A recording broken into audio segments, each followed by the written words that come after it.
Welcome everyone to the DAZN Soccer Show. Myself, Adi Oladipo, joined by former Arsenal forward Leanne Sanderson, former Man City defender Nader Manua. Manchester United have had a good start to the Premier League so far. Arguably their best win of the season was against Spurs. That was overshadowed though by a certain Cristiano Ronaldo deciding to, you know what, get out of the game, walk down the tunnel before the final whistle. Leanne, I'm going to come to you first because I don't know anyone in the world that loves Cristiano Ronaldo more than you. Look, players have done this before. This isn't the first time a player's done this. But is enough at Man United with Cristiano Ronaldo? Should they be shaking hands and ending this contract? He can't do that, surely. I mean, the thing is, Addy, you know I'm Cristiano Ronaldo's #1 fan. Yes. And I think this is the first time I feel like it's indefendable. Like, I can't defend him because I've been in situations before where I played for managers. I've left teams early based upon how I was feeling, become a bit of a toxic environment, especially when I was at Juventus. You know, I left there 6 months early because I wasn't happy within myself. And these things happen, breakdown between the manager and yourself. But there was never a time when I was called upon that I wasn't going to play. Yeah. It's happened many times to many players. Carlos Tevez did it as well before for City a few years ago. But I could never imagine never coming on for my team. Now, this happened. We know this has happened with other players, but it's not Cristiano Ronaldo. So nobody talks about it. But for me, and I've said it many times, I think it validates all those people that are skeptical of him, that always say it's always about Cristiano Ronaldo. His attitude, his ego. Because I've met him many times. I love him so much, you know this. So I'll never really say a bad word about him. I think he's a great guy. He is humble. He might seem quite arrogant on the pitch, but find me a top professional footballer that's at the top of their game that doesn't have that little bit of arrogance. They all do. But this, for me, walking down the tunnel for everyone to see, it just seems like it's almost like a movie. And until Cristiano Ronaldo leaves, I feel like this is going to be the topic of conversation. Now he's training with the under-21s, you know, with the academy. All eyes are on him when he's driving into the training ground. I feel like when he wanted to leave, obviously, in pre-season, if they wasn't going to play him, then let him leave. Don't say it's disrespectful to bring him on against Manchester City, you know, when they were losing. Ten Hag said it's disrespectful, but then want to bring him on for 2 minutes against Tottenham. It's very contradictory. But either way, he's left the manager with no choice but to, you know, banish him from the squad, because he did it against Rayo Vallecano in pre-season, didn't he? Yep. All of them left, but I felt like that was because maybe that they said they could leave because it wasn't just him. He said it's happened once, I warned him.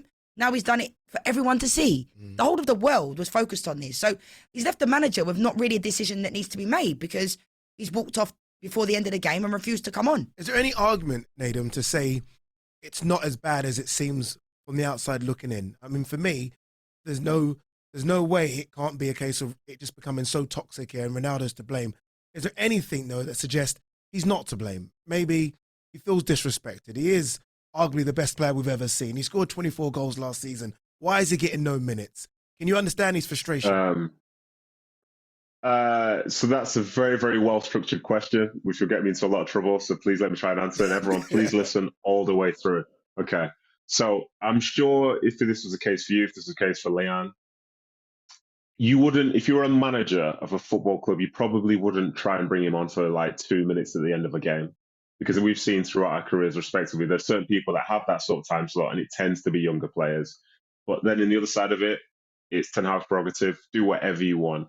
And then from the moment he said to him, come on, for him to say no, that's a big statement. For him to walk down the tunnel, that's an even bigger statement. And the reason he's doing it is because he wants everybody to know how displeased he is. There are plenty of times when players, you can be unhappy, but you keep some of that stuff internally. But he's gone and done that to show how unhappy he is. And he does raise the question, like, is Ten Hag, I love the work that he's doing. United feel like they're on the rise again.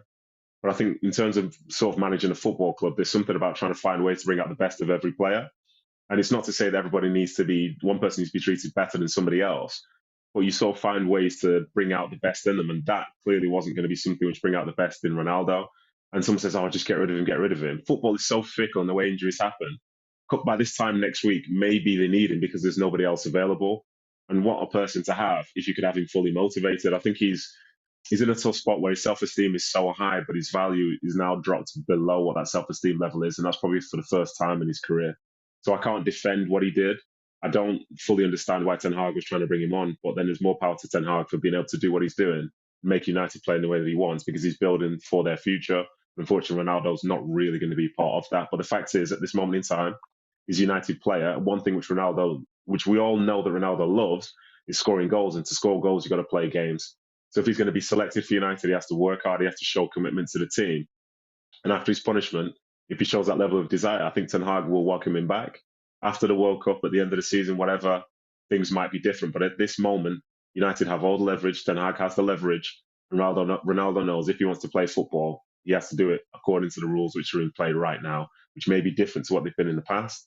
But this is where it is now, and he might be better than them. He might be the best striker they have, but this is a system. This is where it is. Until he can have a better sort of control of, say, what things are going on, this is the way he's got to do it. He's made everyone see that he's unhappy. He's not been backed for that by anybody from the outside, but still, arguably, not even arguably, he scored 700 goals in his career. He's the best striker Man United have, but in this moment, they don't need him just yet. But if he's to have his moment, he has to do things the right way, otherwise he won't be granted the opportunity. The problem is as well, this is the first time in Cristiano Ronaldo's career he's had to play that role. Yeah. And it's almost like he doesn't know how to play that role to a certain degree. But then if I'm a player, from a player's perspective, let's forget that he left the game the other day, right?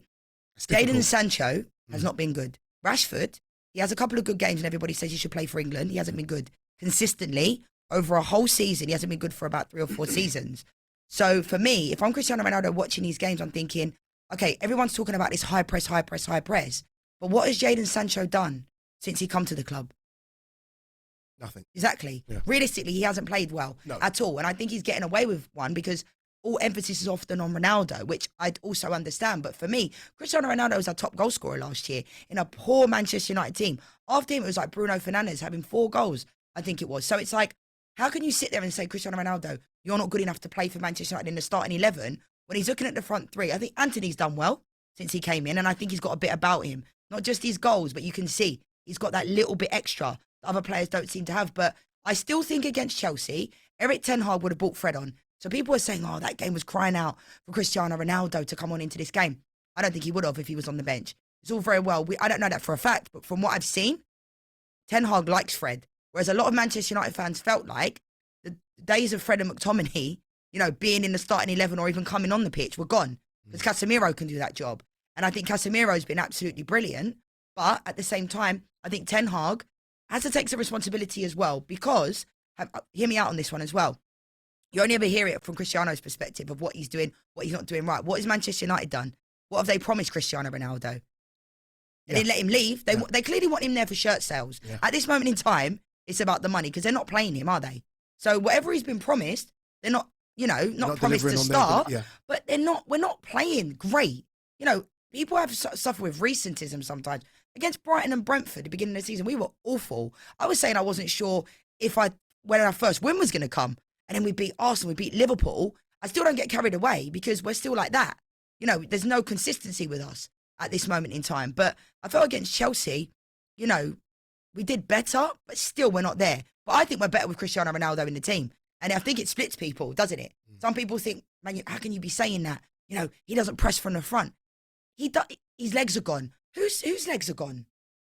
Whose legs are gone? Like, why people have this agenda that his legs are gone? I don't know, because you have a race with him. I want to see whose legs are gone.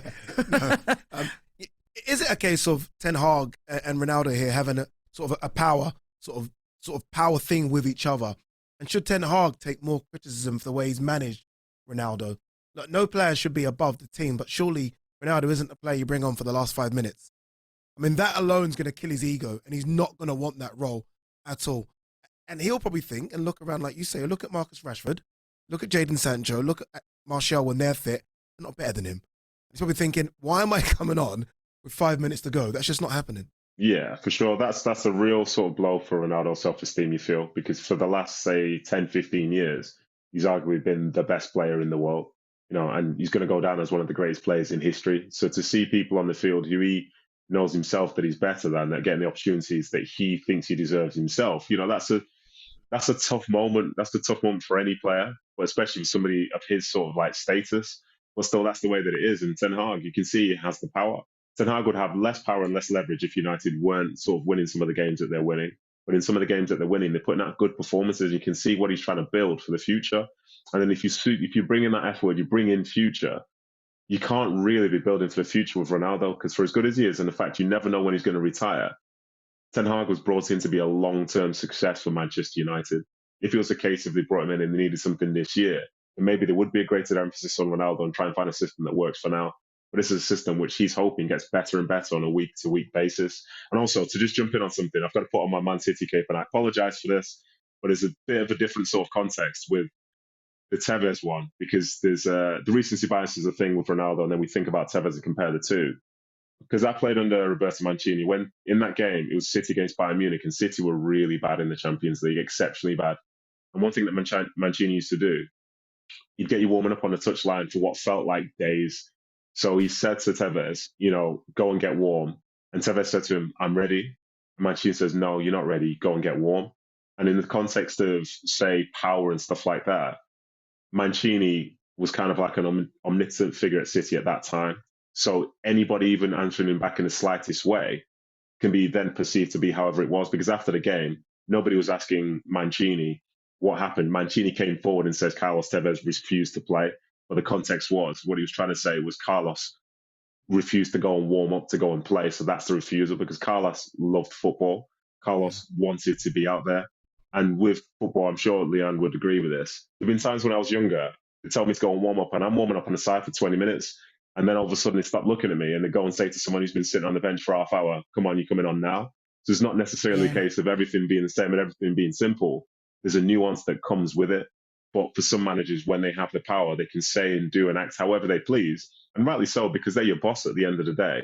But then the sort of narrative can sort of change. And I think for Ronaldo, he's trying to claim some of that narrative back by asking, why am I coming on for 5 minutes? But in that Tevez situation there, it was one of the greatest bits of misdirection, because the biggest story on that day was how bad City were in the Champions League against Bayern Munich, I think. But instead, it was spun to Tevez allegedly coming out and saying that he didn't want to play. That's not him. That's not what he stood for. That's not what he stands for. But instead, as I say, he couldn't get his word in. And as a consequence, the manager set the tone. I think ultimately there's still two players, deciding not to come on. I think Nathan's being biased there to a certain degree, but I will say it does make me sad the way this Cristiano Ronaldo situation is going to end. Because when he re-signed, we were all delighted. The fans still sing his name. The fans still love him, but it's quite sad because I think right now it just needs to be done. Right, very quickly then, both of you, very quickly. Is Ronaldo there in January? No. Even considering the Martial injury, the situation. I don't think it matters. I don't think he's not there. I want him to be, but the way things are going now, I don't think he can be. Nathan? Both ways. Yes, I think he's there in January, just because, say, he's under contract, and for him to be finding somewhere which he knows is a better spot for him and his ambition, I don't think it's there, because I think United will be in some sort of a race for the top four. And I think he'll still feel he's got a point to prove. So I think he's going to try and rewrite his legacy again after what's happened in the last few weeks. Chelsea. Could be at Chelsea, right? Again, the team, I hope not. top four. Could be Don't Chelsea. make me cry. Look, anyway, that's it from us here at Ronaldo Discussions with Leanne Sanderson, with Nader Manua. Thank you so much, as always, for tuning in. Make sure you stay locked in to the DAZN Soccer Show. Loads more content coming your way.